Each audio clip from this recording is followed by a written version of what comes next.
¿Qué tal? ¿Cómo están? Buenas tardes, bienvenidos a Cuidemos los Ahorros. Hola Juan, ¿cómo estás? ¿Cómo estás, Mariano? ¿Todo bien? Bien, muy bien. Espectacular. Tengo muchas ganas de saber cómo viene la economía y cómo viene la industria.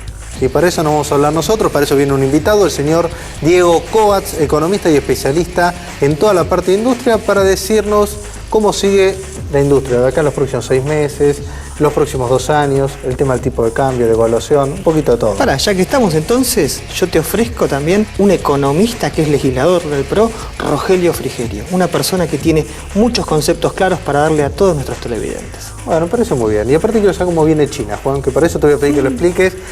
La economía china, la economía de Estados Unidos, cómo puede repercutir en la Argentina. Obviamente todo esto, ¿para qué es? Para que puedas encontrar oportunidades de inversión, para que puedas cuidar tus ahorros. Y también lanzamos a partir del mes pasado nuestro curso online. Podés ingresar en salirdelcolchón.com.ar, pones un clic y te vas a enterar del curso que tenemos para manejarnos a través del cepo cambiario, el tema de la inflación, qué oportunidades de inversión se presentan en este contexto, que obviamente van a tener la presentación de nuestro especialista, Juan Carnevale. ¿Algo vas a contar? ¿Algún secretito? Alguna cosa siempre se me cae, sí. No mucho, ¿viste? Alguna cosita siempre. Bueno, tengo. Aquellas cosas que Juan no se anima a contar en televisión, lo va a contar a través de nuestro curso online. ¿Empezamos con el programa, te parece? Sí. Listo, perfecto.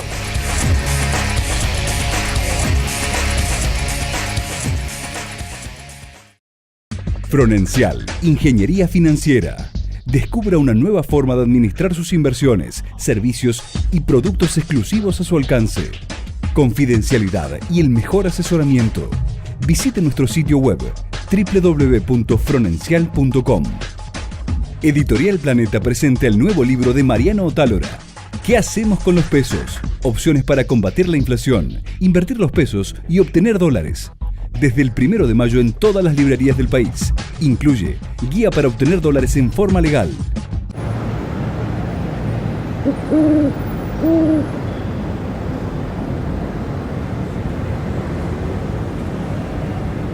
Editorial La Ley presenta el nuevo libro de Federico Bunzou, Mercado de Capitales. Conozca el verdadero mundo de las finanzas. Adquíralo en www.fronencial.com/libro-mc. Un libro indispensable para el inversor de hoy.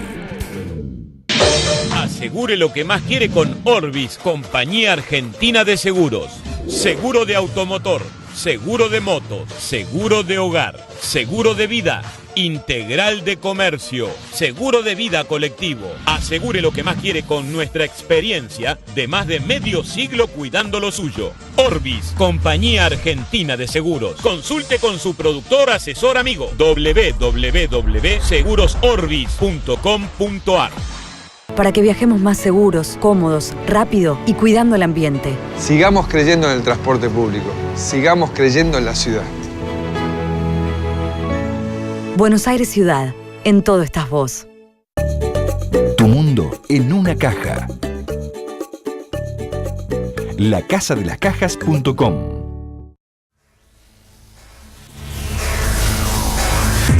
Bueno, como adelantamos, vamos a hablar de industria, del sector industrial. Para eso invitamos al señor Diego Kovacs, economista y especialista justamente en el sector. ¿Cómo estás, Diego? ¿Qué tal? Un gusto estar aquí con ustedes. No, el placer es nuestro y queremos preguntarte, vamos a empezar Despacito, ¿no? despacito y empezar al revés. Bueno, Claro. ¿Cuáles son realmente las proyecciones para el sector de la industria para los próximos 6 meses, de cara, si querés, después a este proceso electoral? ¿Y cuáles son las proyecciones más de mediano plazo, por ejemplo, para los próximos 2 años? El sector industrial, primero hay que entender que es complejo. Digo, hay que entender que cuando uno abarca un sector que tiene desde el sector agropecuario, vinculado a todo lo que es la exportación de aceites, que está muy ligado a la cosecha de soja, maíz o trigo, y después termina en otros sectores como el textil o el gráfico o lo que tiene que ver con la producción de madera, muebles, que tiene una lógica mucho más mercado internista que responde a las cuestiones bien del ciclo local. Obviamente hablar de una proyección general siempre es difícil, digo, ¿no? Lo que estamos viendo este año es una recuperación importante del sector, sobre todo vinculado al año pasado, es un crecimiento en el segundo trimestre entre el 4 y 5%, según datos privados y también públicos, pero está muy asociado al comportamiento del sector automotriz. Es decir, el sector automotriz este año tuvo un muy buen comportamiento, no porque el año pasado se haya caído el mercado local, sino porque el año pasado en Brasil hubo varios problemas, la industria de Brasil anda bastante mal, y el gobierno actuó en general de Brasil, pero en particular sobre el sector automotriz. Entonces todo este año, sobre todo hasta lo que fue julio, la demanda de autos de Brasil creció fuertemente y eso hizo que en varios meses haya un crecimiento de arriba del 30%. Digo, el tema del cepo cambiario, ¿cómo perjudicó o cómo impactó en el sector industrial? Que si digamos, tanto la imposibilidad de girar dólares, el tema de la importación, también el tema de algunas partes, ¿no? Que se compran también no todo en blanco a veces. Es muy buena pregunta y te voy a responder como empecé, ¿no? Bueno, depende del sector. Si uno va a los sectores, por ejemplo las transnacionales, obviamente la limitación de poder remitir utilidades complica las decisiones de inversión. Digo, si no se puede ni prohibir, ni tampoco es que en el mundo las transnacionales operan libremente. Hay negociaciones entre el Estado y una transnacional diciendo, bueno, yo te permito remitir tantas utilidades de acuerdo a tus planes de inversión, generación de proveedores locales y demás. De repente prohibir es muy complicado, habría que pasar un esquema de negociación en términos, bueno, tanto remitimos, cualquier empresa de Argentina, nacional y el mundo, una parte de los dividendos corresponde a los accionistas y van activos denominados en dólares. Después están los sectores más vinculados al mercado interno, por ejemplo, el textil o mismo toda la parte de electrodomésticos, que en la medida que hay un cepo y no se puede comprar, eso alimenta el consumo en el corto plazo y mejora. Es el sector que se ha favorecido, claramente. Depende del sector, pero en algún punto uno puede pensar que sí. Y bueno, el más perjudicado fue vinculado a la construcción, en particular cemento, que obviamente se paró la compra-venta de muebles. Algo que ocurre, que a veces no se sabe demasiado en la industria, es que el más perjudicado dentro de toda la cadena de construcción fue el sector que está vinculado a alquileres, ¿no? Es decir, las inmobiliarias, porque se plancharon o cayeron drásticamente la compra-venta de muebles usados. En lo que tiene que ver con la construcción, afectó llamativamente más los problemas con la obra pública por las cuestiones fiscales que el cepo cambiario, ¿no? Que incluso en algunos rubros uno ve sanitarios, ve pinturas, la gente aprovechó, dado que no puede comprar, a refaccionar la casa. Entonces aparecen algunas pymes que de repente tuvieron buena actividad. Por eso yo te diría que es heterogéneo, pero obviamente estructuralmente es un problema, porque como te decía, el empresario, como también el ahorrista medio, una parte, claramente en algún momento, tiene ponemos un porcentaje ir a un activo en divisas, y bueno, eso complica las decisiones de mediano plazo. ¿Cómo le está pegando esta situación de salida de capitales de Brasil a la Argentina y concretamente qué está pasando con nuestra competitividad, con nuestro principal socio que está devaluando su moneda y nosotros no estamos, o parecería que no estamos devaluando la moneda como ellos? Bueno, primero para nosotros Brasil es muy importante. Hay dos cosas que nos importan de Brasil. El primer elemento es que la actividad crezca fuertemente y en particular para la industria, que crezca la actividad industrial. Hace 2 años y medio que la industria en Brasil está prácticamente estancada. Entonces la preocupación número uno es cómo Brasil, que es el principal mercado de América Latina, superando a México, si nosotros queremos tener una integración positiva, necesitamos no repetir los comportamientos al estilo europeo. Es decir, el motor, el país más grande, tiene que crecer mucho, de forma de traccionar a la región y no, si crece poco, succionar a la región colocando excedente de productos. Con el tema cambiario, tiene mucho que ver con lo que pasa en Estados Unidos. Como vimos, pasaron un tipo de cambio, el tipo de cambio subió mucho por la salida de capitales, ahora bajó un poquitito. Ahí el Banco Central argentino cambió un poco su visión, dijo, bueno, yo tengo que seguir un poco más al real. Entonces cuando el real empezó a subir, aceleró la tasa de depreciación nuestra, llegando casi un 40%, y ahora llamativamente que Brasil empieza a retroceder su tipo de cambio, está bastante más bajo que hace un mes. Argentina igual continuó. Entonces, lo que se ve en Argentina en el último año es que, nadie está hablando de una devaluación. Obviamente una devaluación nunca es la salida. La devaluación es expresión de una crisis. Si uno ve las últimas 5 devaluaciones fuertes en la Argentina, los últimos 30 años, no fue ninguna decisión del gobierno. Mismo la del 2001 fue para evitar la dolarización. Acá nadie quería devaluar, se tenía que haber hecho antes y de forma ordenada. Pero hicieron las cosas tan mal que lo hizo el mercado y cuando acaba una dolarización, perder la moneda, es escandaloso. Te agradecemos mucho y hablando también de... primero, sos muy tuitero, Diego. ¿Nos dejás tu Twitter, por favor? Mi Twitter es @DiegoCoats. Soy bastante tuitero. Con Z. Casi con Z. Coats. casi tanto como hincha de Estudiantes, en realidad me dedico más a ¿Hincha de más el Estudiantes? fútbol que el Twitter. Mejor no hablar de fútbol porque la preocupación de Estudiantes creo que hoy en día es mayor que la del dólar para los económicos. Claro, mejor hablamos de tenemos a economía. Real lesionado y demás y estamos cerquita de la tabla de descenso. Bueno, te invitamos de paso, Diego, vamos a hablar de la historia de Ford, que algo sabe del tema de los procesos industriales. Gracias por haber venido, Diego. No, gracias a ustedes, un placer estar aquí. No, por favor.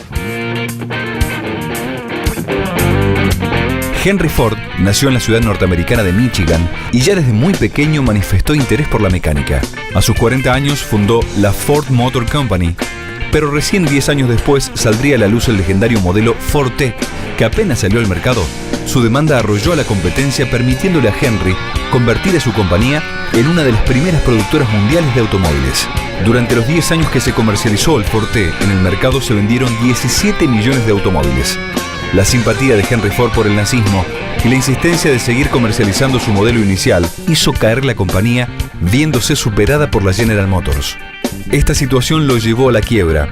Ni la asistencia del gobierno pudo salvarla de su inevitable fin, y el creador del emblemático automóvil, acosado por problemas financieros y de salud, fallece a los 83 años. Bueno, llegó el momento de nuestro segundo invitado, economista y legislador del PRO, Rogelio Frigerio. ¿Qué tal? ¿Cómo estás? ¿Qué tal? Gracias por invitarme. No, por favor, un placer. Vamos a empezar una pregunta muy sencilla, Rogelio.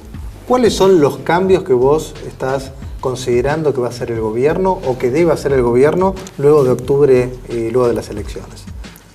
Yo lamentablemente creo que no van a hacer muchos cambios. Si uno analiza lo que hizo este gobierno cada vez que ganó o que perdió, como seguramente ocurra en esta oportunidad el 27 de octubre, las elecciones, en general redobla la apuesta, es decir, hace más de lo mismo. Y más de lo mismo son parches sobre parches, creando y generando más inconsistencias en el modelo económico. Y creo que lamentablemente, espero equivocarme, ojalá, 2 años es mucho tiempo, este gobierno tiene a mi juicio la obligación de escuchar a la gente y cambiar, pero habida cuenta de lo que ha pasado hasta ahora, me parece que eso lamentablemente no va a ocurrir. ¿Qué debería hacer? Ocuparse de los problemas, ocuparse de la inflación, ocuparse de la falta de inversión, resolver el problema que tiene la Argentina con su deuda y el default para poder aprovechar y salir a los mercados de capitales, endeudarse a tasas baratas y a largo plazo, como hacen el resto de los países de la región, para, entre otras cosas, financiar las obras de infraestructura que le faltan a la Argentina, recuperar la confianza. Yo creo que el principal problema de la economía hoy es la falta de confianza. No se puede hacer ningún plan económico o aplicar ninguna medida económica si no hay confianza detrás de los agentes económicos, de la gente, hacia los hacedores de la política económica. Se ha visto reflejado, por ejemplo, en esta medida, este nuevo manotazo ahogado o parche que ha sido el CEDIN, el blanqueo de capitales. Ha fracasado porque la gente no tiene confianza en este gobierno. O sea, lo primero que hay que hacer es recuperar esa confianza. ¿Vos crees que extenderlo 3 meses más van a traer mayores capitales? No, porque, a ver, ¿por qué va a traer a alguien capitales que lo sacó por desconfianza en un contexto en el cual lo que prima es precisamente la desconfianza de este gobierno?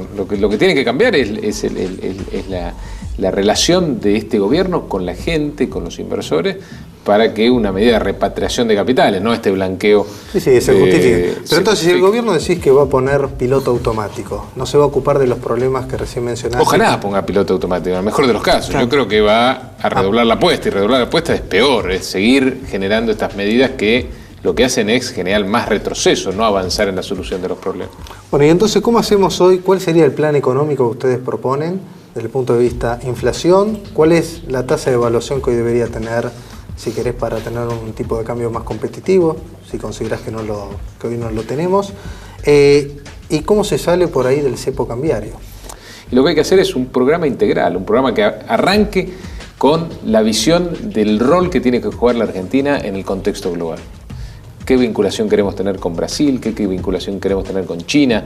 Somos socios naturales de 2 de los principales países del mundo y que están llamados a ser aún más importantes en el futuro. Antes de que termine el mandato de Obama en los Estados Unidos, China va a ser el primer país, la primera economía del mundo. Y la Argentina no tiene ni siquiera una idea de lo que quiere, del vínculo, de la relación que quiere tener con China, a pesar de que, insisto, somos claramente complementarios y socios naturales. Y después hay que ocuparse de los problemas locales, hay que tener una política antiinflacionaria pero tenemos otra vez restricción externa, ese estigma que tiene la economía argentina en su historia, por lo menos en los últimos 30 o 40 años, vuelve al presente, pero de una manera paradójica, porque hoy si algo sobra en el mundo son dólares. Exacto. Quizá la Argentina sea el único país en el mundo donde faltan dólares. Entonces, bueno, hay cosas difíciles de corregir y cosas más fáciles. Ocuparse de la inflación, como hace el resto de los países de la región y la mayoría de los países del mundo, no es tan difícil. Generar condiciones para que vengan los capitales tampoco es tan difícil. Los inversores internacionales están esperando que la Argentina dé excusas para venir y la Argentina lo que hace es dar excusas para que no vengan. Después hay cosas más complejas, ¿no? Resolver los problemas estructurales, este tema de esta visión de largo plazo, ¿no? Cambiar esta visión cortoplacista donde el único horizonte que existe es la próxima elección. Es verdad. Por un horizonte donde pensemos en las próximas generaciones es más difícil desde el punto de vista cultural, político. Generar un programa de desarrollo es más difícil. Trabajar sobre un factor fundamental para mí en el largo plazo, que es la educación, es más difícil. Pero hay que hacerlo, digo, y cuanto antes arranquemos, mejor. Rogelio, una cosita, porque sos jefe de campaña para Entre Ríos, ¿no? Que estás con De Angelis. Sí. ¿Cuáles son hoy los desafíos o los problemas que tienen las economías regionales? Bueno, las economías regionales son las que más han sufrido esta pérdida de competitividad cambiaria. Hay que tener una política específica para las economías regionales. No puede ser, no tiene ninguna lógica que hoy las economías regionales sigan pagando retenciones a las exportaciones. Es aberrante, se pierden puestos de trabajo, se destruyen producciones del interior del país, y esto tiene un doble problema, un problema económico, pero sobre todo tiene un problema social. La Argentina tiene que además tener una política de integración nacional y tiene que intentar que los argentinos se queden donde viven, donde nacieron, y lo que hace este modelo es precisamente fomentar la migración hacia los grandes centros urbanos, porque se destruyen las oportunidades de trabajo en el interior del país, y eso incrementa el problema de hacinamiento, de droga, de violencia familiar, etc. Hay que trabajar con mucha responsabilidad sobre políticas que incentiven la erradicación de inversiones y la erradicación de gente en el interior profundo de la Argentina. Rogelio, para terminar, ¿en qué te gusta invertir? ¿Hoy estás invirtiendo en algo en particular? Bueno, yo tengo un proyecto que tiene mucho que ver con economías regionales. Me parece que a pesar de que hoy es difícil esa situación, yo creo que la Argentina, con otro gobierno, con otras condiciones internas, puede explotar en términos del sector donde tiene más ventajas comparativas y competitivas, que es en la producción de alimentos. Me parece que con otra visión de país la Argentina tiene muchísimo para dar en ese sentido. Bueno, Rogelio, te agradecemos muchas gracias por haber venido. ¿Querés dejar algún Twitter, algún dato de contacto? Bueno, mi Twitter es Frigerio Rogelio, @Frigerio. Bueno, muchas gracias. Bueno, y ahora vamos al tema del día que va a estar explicando Juan sobre la situación de China, aquellos optimistas y pesimistas de la economía china. Nuestro tema del día, el crecimiento de la economía china. Debido a que la economía china es la segunda economía en importancia a nivel mundial y tiene genera mucha dependencia de economías como la Argentina, que somos vendedores de commodities hacia ellos, vamos a tratar de analizar este tema desde el punto de vista que hacen todos los especialistas. A grandes rasgos tenemos gente que es optimista y gente que es pesimista. Vamos a tratar de resumir cuáles son los principales puntos que desarrollan tanto optimistas como pesimistas. Lo que nos están diciendo los optimistas es que la clase media china tiene el poder de impulsar a la economía china con tasas superiores de crecimiento del 7%. ¿Por qué? Porque el consumo interno que genera, este incremento en la clase media puede mantener a la economía funcionando sin tanta interdependencia de otros sectores u otros países del mundo. El segundo tema, que no es menor, es que, hasta dicho por Bernanke, el presidente de la Reserva Federal de los Estados Unidos está mostrando señales de recuperación. Teniendo en cuenta que China es el principal vendedor de productos a Estados Unidos, que Estados Unidos se recupere es una muy buena señal. ¿Para qué? Para poder mantener los niveles de crecimiento actuales que tiene China. Y el tercer punto, que vamos de vuelta, tiene que ver con esta interrelación de las dos principales potencias mundiales del mundo, que son Estados Unidos y China es que China es el segundo tenedor de deuda de los bonos del Tesoro norteamericano. Esto le da una cierta ventaja, si se quiere, a la hora de poder negociar acuerdos bilaterales entre Estados Unidos y China para todo lo que es la parte de intercambios, sobre todo a la hora de o que se traben ciertos temas puntuales. Ahora vamos con los pesimistas del crecimiento chino. Básicamente, los pesimistas también dicen algo parecido. Dicen, ojo que el mundo hace 5 años que no está creciendo y sectores como Europa todavía están lejos de mostrar signos de recuperación, y en Estados Unidos todavía le faltaría un poco más para decir que realmente la economía está creciendo. Por otro lado, existen muchos subsidios del Estado. El gobierno chino subsidia y fomenta en forma muy activa todo lo que es la instalación de fábricas para generar este nivel de empleo.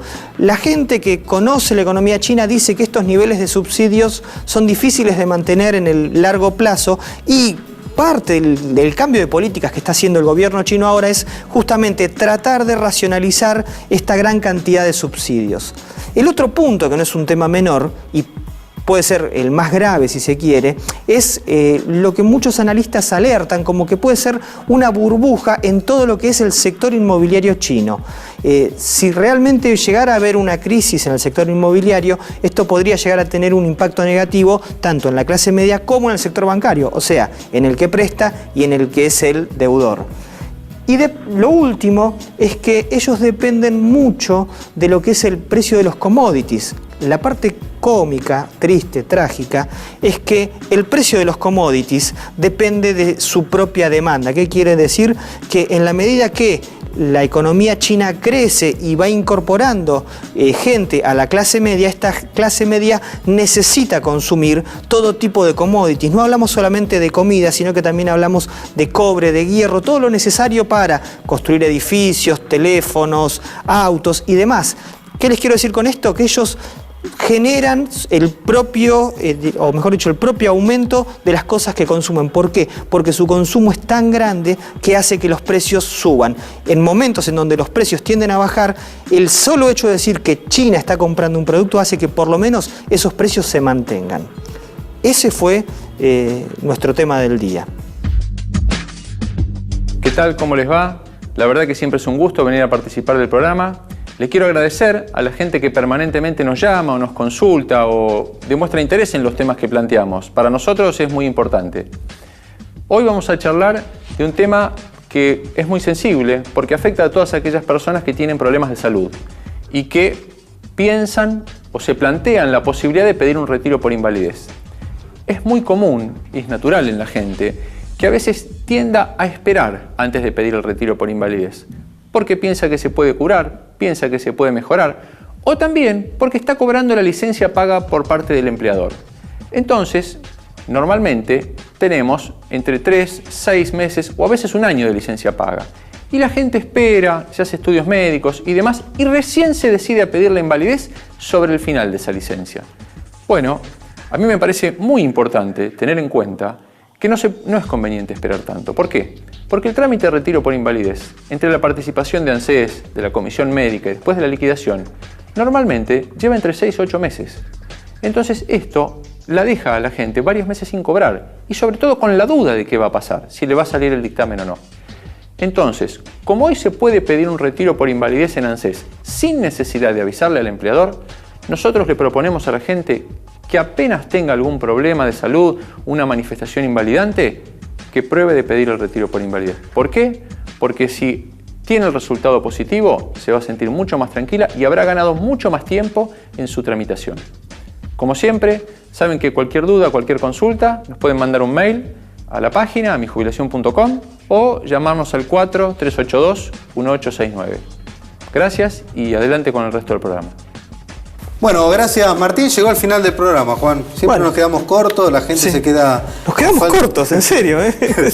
Bueno, tuvimos nuestro primer invitado, el señor Diego Coats, que habló de la industria. me dejó pensando en todas las cosas o en toda la interrelación que hay con el gobierno brasilero, que uno de repente no se da cuenta de esta interrelación, pero qué importante que es Brasil para nuestra economía. Realmente la verdad que sí. También hablamos con Rogelio Frigerio, que nos estuvo hablando de las economías regionales, de cómo viene la economía preelectoral, de la economía de acá en adelante. La verdad, un escenario, si querés, abierto, ¿no? Vamos a ver cómo seguirá de acá en adelante. Y también muy interesante que hablaste sobre el tema de los optimistas y los pesimistas de China y también relacionado con Estados Unidos. Sí, pero si yo quiero saber eso, ¿qué tengo que hacer? Bueno, tenemos nuestro curso online, podés ingresar en salirdelcolchón.com.ar, ahí das un clic y te vas a enterar de todo el temario de este curso, que no hace falta tener conocimientos previos, pero te explicamos conjuntamente con Juan y con Federico Bunsow, 3 especialistas donde te van a estar contando los secretos de dónde invertir, cuándo invertir, porque no solamente dónde, en qué momento saber invertir y ganar mucho, pero mucho dinero con conocimiento. Bien. ¿Te pareció bien? Sí, la verdad me gustó mucho. Bueno, salid del colchón.com.ar y nos vamos hasta el jueves próximo a las 13 horas aquí por Metro.